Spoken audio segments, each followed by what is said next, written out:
مسلمان فلسطین سے محبت کیوں کرتے ہیں؟ ہم فلسطین سے اس لیے محبت کرتے ہیں کہ یہ فلسطین انبیاء علیہم السلام کا مسکن اور سرزمین رہی ہے۔ حضرت ابراہیم علیہ السلام نے فلسطین کی طرف ہجرت فرمائی۔ اللہ تبارک و تعالیٰ نے حضرت لوط علیہ السلام کو اس عذاب سے نجات دی جو ان کی قوم پر اسی جگہ نازل ہوا تھا۔ حضرت داؤد علیہ السلام نے اسی سرزمین پر سکونت رکھی اور یہیں اپنا ایک محراب بھی تعمیر فرمایا۔ حضرت سلیمان علیہ السلام اس ملک میں بیٹھ کر ساری دنیا پر حکومت فرمایا کرتے تھے۔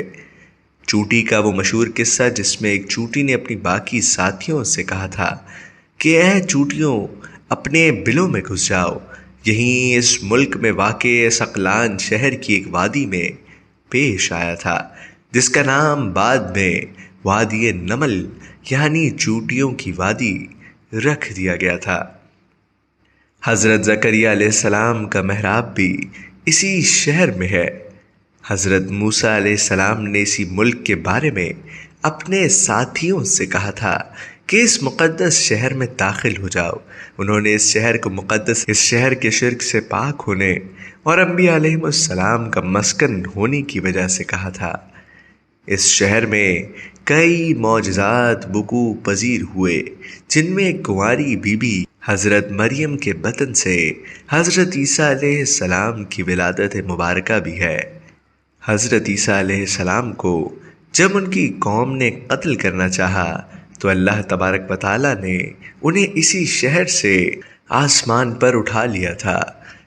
ولادت کے بعد جب عورت اپنی جسمانی کمزوری کی انتہا پر ہوتی ہے، ایسی حالت میں بی بی مریم کا کھجور کے تنے کو ہلا دینا بھی ایک معجزۂ الہی ہے۔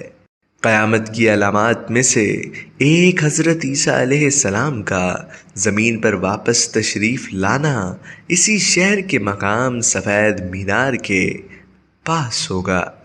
اسی شہر کے ہی مقام باب لد پر حضرت عیسیٰ علیہ السلام مسیح دجال کو قتل کریں گے۔ فلسطین ہی ارض محشر ہے۔ اسی شہر سے ہی یاجوج ماجوج کا زمین میں قتال اور فساد کا کام شروع ہوگا۔ اسی شہر میں وقوع پذیر ہونے والے قصوں میں سے ایک قصہ طالوت اور جالوت کا بھی ہے۔ فلسطین کو نماز کی فرضیت کے بعد مسلمانوں کا قبلہ اول ہونے کا اعزاز بھی حاصل ہے۔ ہجرت کے بعد حضرت جبرائیل علیہ السلام دوران نماز ہی حکم خداوندی سے آقا صلی اللہ علیہ وسلم کو مسجد اقصیٰ یعنی فلسطین سے بیت اللہ یعنی کعبہ مشرفہ مکہ مکرمہ کی طرف رخ کرا گئے تھے۔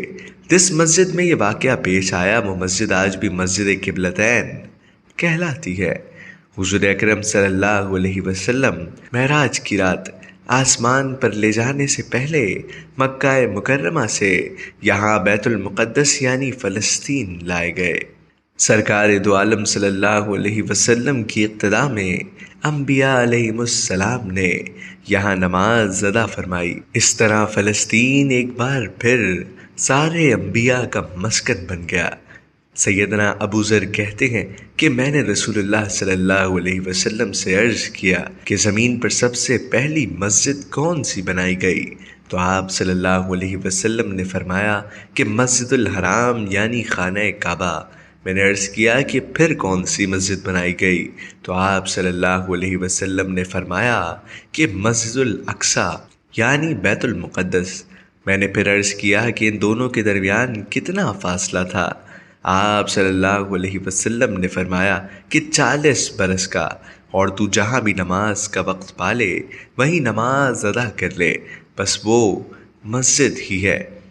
مثال حبیبنا صلی اللہ علیہ وسلم کے بعد حضرت ابوبکر رضی اللہ عنہ کو ارتداد کے فتنے اور دیگر کئی مشاکل سے نمٹنے کے لیے عسکری اور افرادی قوت کی اشد ضرورت کے باوجود بھی ارض شام یعنی فلسطین کی طرف آپ صلی اللہ علیہ وسلم کا تیار کردہ لشکر بھیجنا بھی ایک ناقابل فراموش حقیقت ہے۔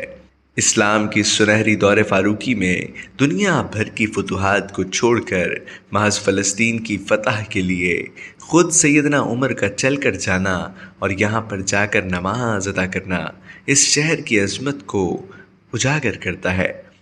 دوسری بار بیینہ معراج کی رات بروز جمعہ 27 رجب 583 ہجری کو صلاح الدین ایوبی کے ہاتھوں اس شہر کا دوبارہ فتح ہونا بھی ایک نشانی ہے۔ بیت المقدس کا نام قدس قرآن سے پہلے تک ہوا کرتا تھا۔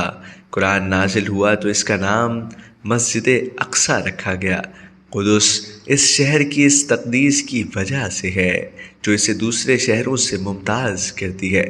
اس شہر کے حصول اور اسے رومیوں کے جبر و استبداد سے بچانے کے لیے 5000 سے زیادہ صحابہ کرام رضوان اللہ تعالی علیہم اجمعین نے جام شہادت نوش کیا، اور شہادت کا باب آج تک بند نہیں ہوا، سلسلہ ابھی تک چل رہا ہے۔ یہ شہر اسی طرح شہیدوں کا شہر ہے۔